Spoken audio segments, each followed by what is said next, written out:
Howdy, Wonderhussy here, standing in the middle of the desert at the side of Interstate 40.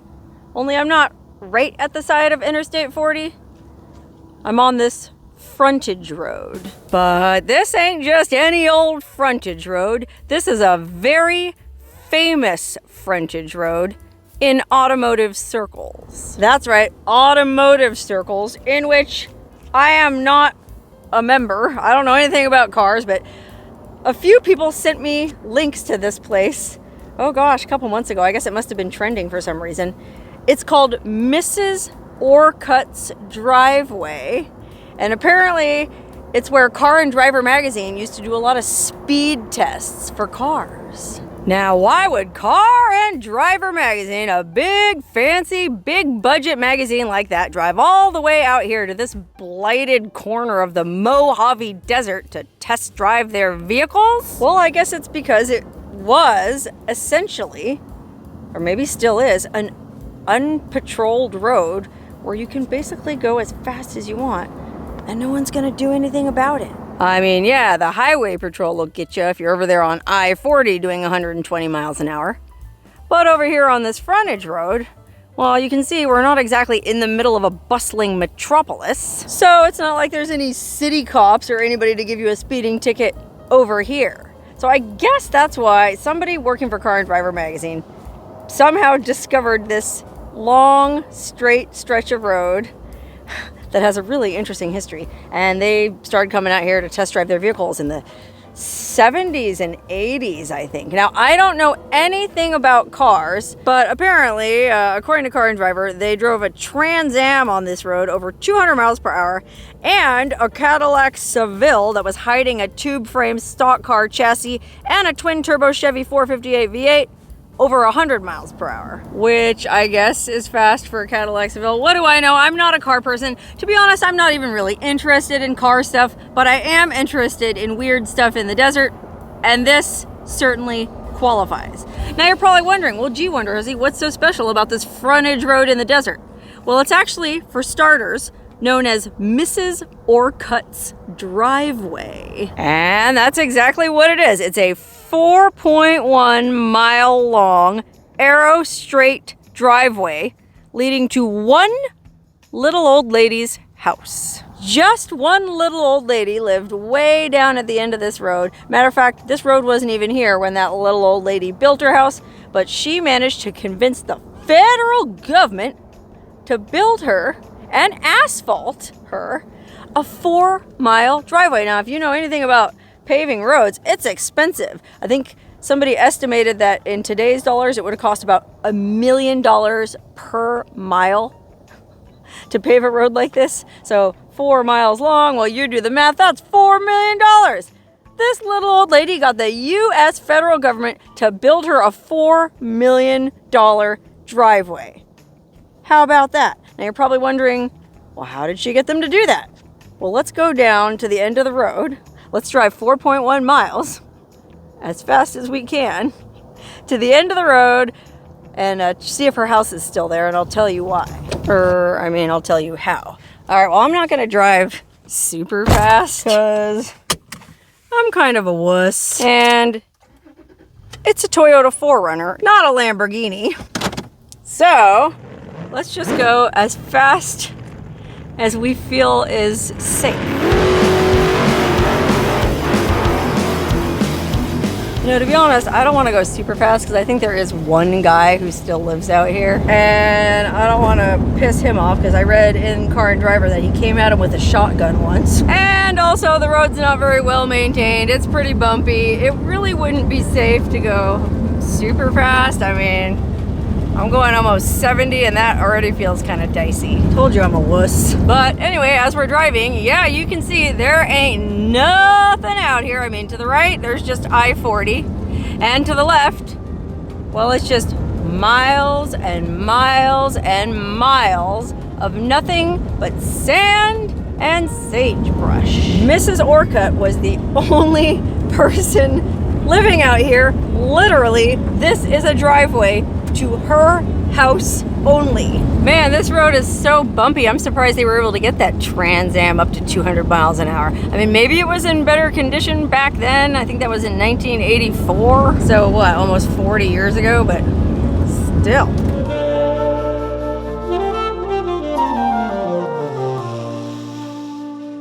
Okay, unfortunately, I forgot to set my trip odometer, so I don't know how far we've gone, but it looks like we are approaching the end of Mrs. Orcutt's driveway, and we should be coming up on Mrs. Orcutt's house any second. Oh, okay, here's the kink. See, it's 4.1 miles long, straight as an arrow, except for this bend right here. And yeah, it looks like, well, actually, it looks like two things. One, it looks like the road ends, and two, it looks like the land is for sale. How about that? Holy wow. Whoa.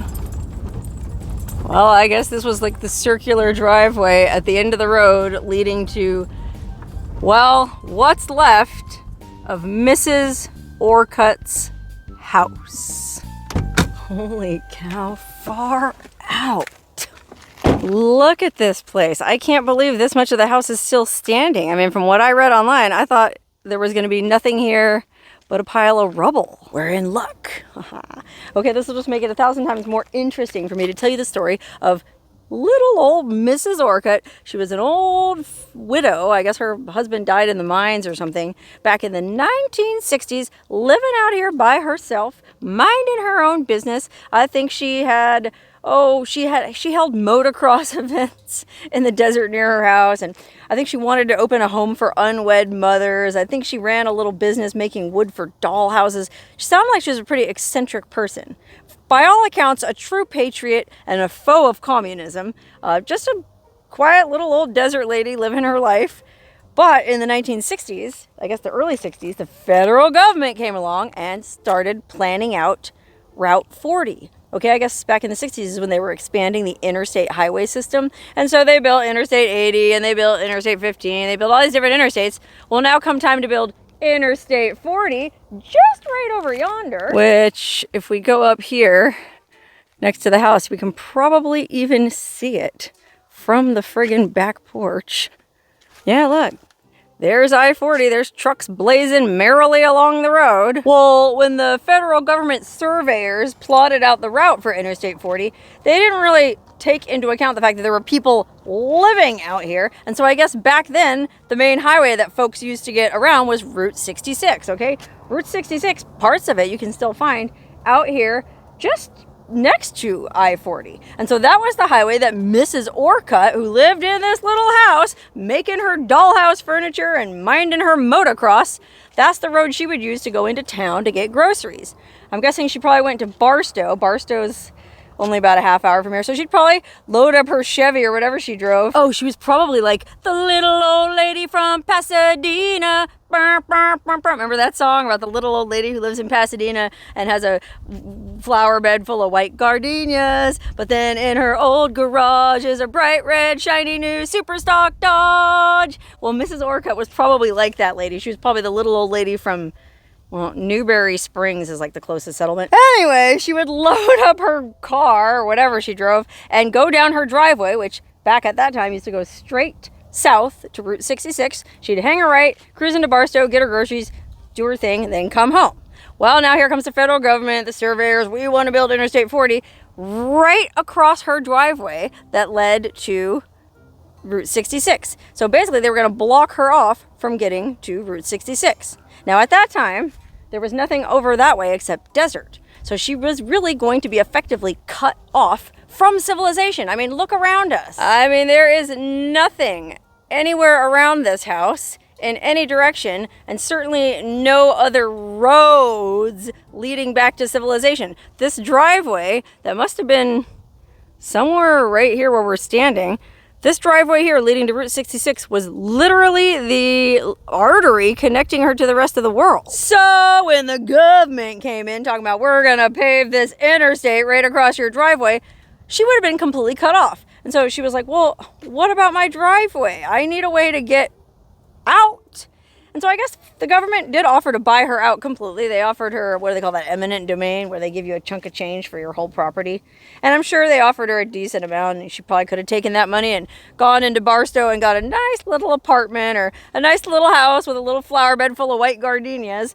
But she didn't want that. She liked living out here in the desert with her motocross and her dollhouse furniture and all her other wacky businesses that she did.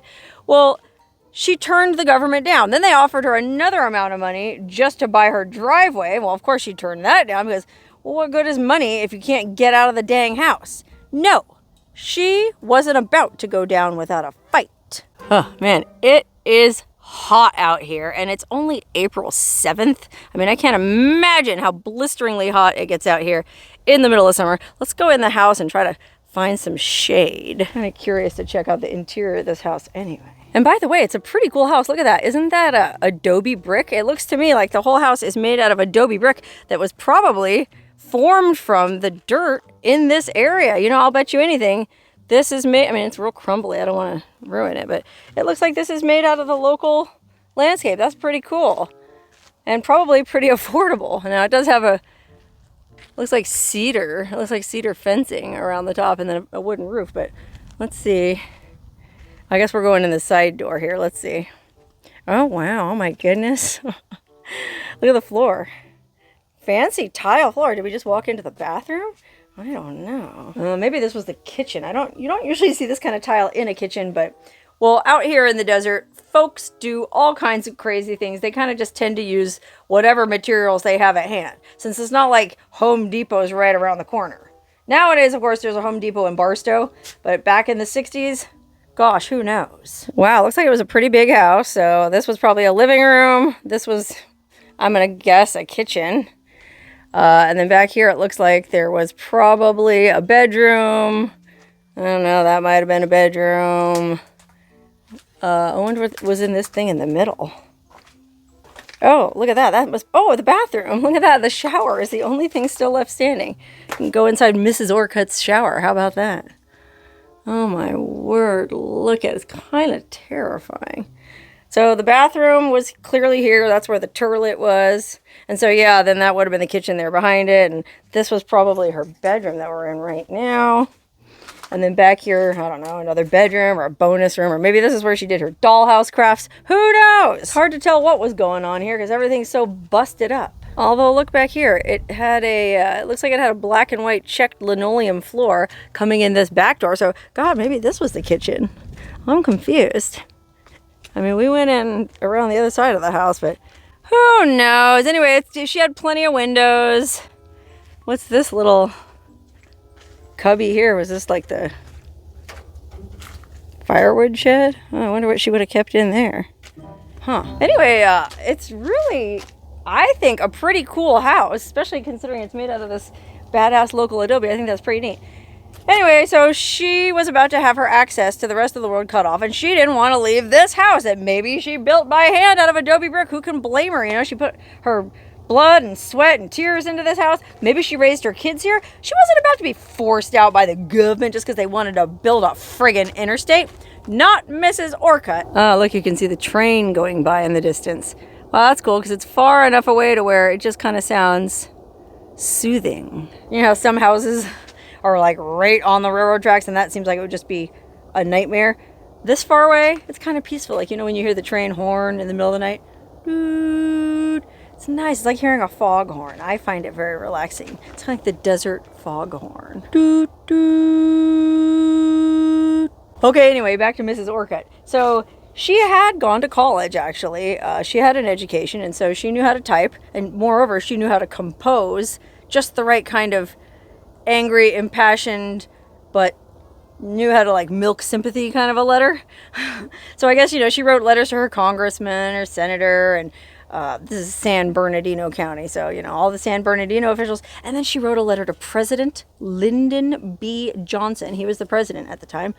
Mr. President, I'm an old widow woman living out here in the desert, and your government wants to cut me off from civilization, and I won't leave my house. I want you to build me a new driveway connecting me to the interstate. Okay, a new driveway connecting her to the interstate. Now, her old driveway went out towards the interstate, but you know how that is on an interstate. You can't just build on-ramps and exits anywhere you want on an interstate. That stuff is very carefully planned out. So I guess the engineers or the surveyors or whatever had planned for the closest exit to be 4.1 miles west that way. So that would have been her closest exit. And so Mrs. Orcutt had the cojones to demand of President Lyndon B. Johnson that he pave her a driveway, a new driveway, to the new highway exit. Okay, can you imagine? 4.1 miles that way, the whole way we just drove, she was demanding they pave her a driveway all the way back there. Ugh, I gotta get back in the shade. Anyway, in addition to writing to President Johnson, she also wrote a letter to Lady Bird Johnson, Mrs. Johnson, the First Lady. And she kind of knew, she was smart, man. She was canny. She knew how to tug at their heartstrings in just the right way. Well, remember how Lady Bird Johnson's campaign, you know, all the first ladies have a campaign. Like Hillary Clinton was all about kids reading, and Michelle Obama was all about kids moving and exercising, and Melania Trump was all about kids being best. Well, Lady Bird Johnson was all about beautifying America, okay? And, you know, picking up trash or whatever. Well, so she appealed to her on that note. Mrs. Johnson, as a fellow appreciator of beauty, surely you must understand why I love my desert home and my beautiful desert landscape. Remember, beauty's in the eye of the beholder. You know, the Johnsons were from Texas. They're probably familiar with the, you know, West Texas desert. Maybe they saw the beauty in this landscape too.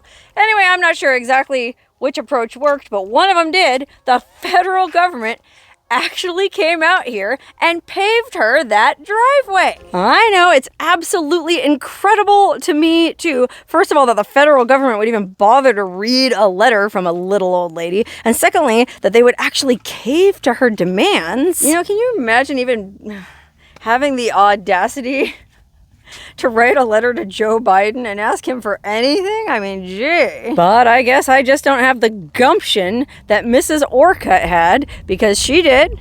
She wrote her letters and she finally got a response, and the government sent crews out here at great expense and paved this 4.1 mile long driveway for her. And I say great expense because, like I said earlier, modern estimates are like $1 million a mile to lay that kind of road. Well, back then, you know, things were different. I guess it cost something like $100,000 to build this highway for, which is still a lot of money. And back then, $100,000 was a ton of money. Apparently, the government had deeper pockets back then, you know, because I just can't imagine something like this happening today. There is no way the government would lay out that kind of money to build a 4-mile long driveway to some little old lady's house, no matter how vigilant a foe of communism she was. But hey, I guess that's why they call them the good old days. Back then they did it.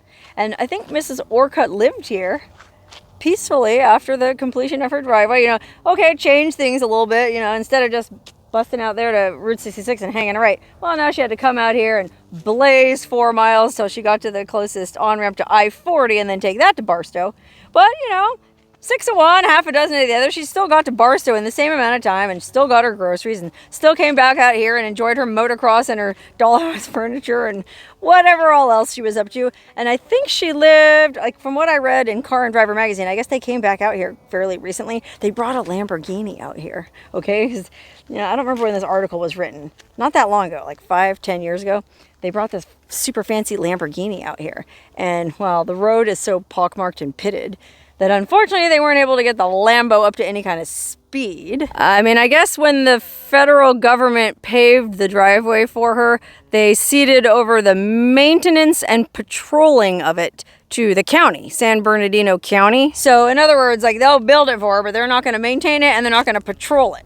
Well, apparently people driving a Trans Am at 200 miles an hour, it wasn't really patrolled, or apparently it wasn't really maintained because it's, like I said, very pitted and pockmarked, and well, that's part of why these guys couldn't drive the Lamborghini very fast on it. But when they got here, and again, this article wasn't from that long ago, they said when they got to the house it was all fenced off, no trespassing, which it's not now, I should know. There's nary a sign saying private property. That's why I felt comfortable going in there.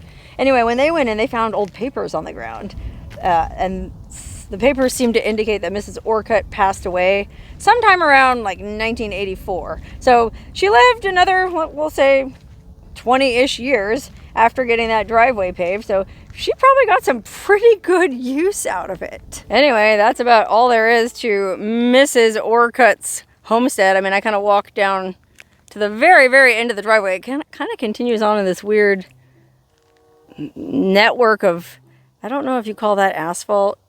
It's real bumpy, kind of like an asphalt gravel road. And then there's like some old foundations back here that I don't know if that was a basketball court or if maybe she had garages here for the motocross events. I mean, there is kind of a cool little staircase left in the sand here. That's kind of haunting and evocative. You know, this place has kind of a Dust Bowl vibe, like a Dorothea Lange vibe. Remember Dorothea Lange? She was the photographer that took all those photos of the Okie migrant farm workers. Well, this place kind of has that feel because everything's covered in dust and sand and eaten by the elements. And, well, gosh, if you didn't know that story I just told you, you'd think this was just another lonely, abandoned desert homestead. Okay, well, having made this pilgrimage all the way out here, I, for one, would like to pay some kind of tribute or homage to the memory of Mrs. Orcutt. But since I can't really go too fast in my 4Runner, and I'm really not much for motocross, well, I think I'm going to have to go with Plan B.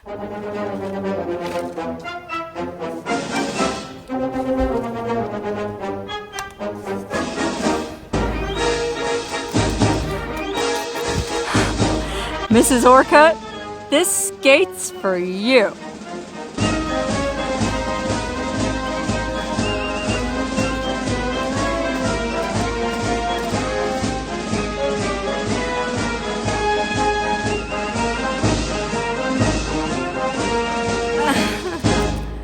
Oh, seemed like a good idea at the time. But this road is really rough. I don't think the county of San Bernardino has been maintaining this thing at all. So I better take these skates off before I kill myself.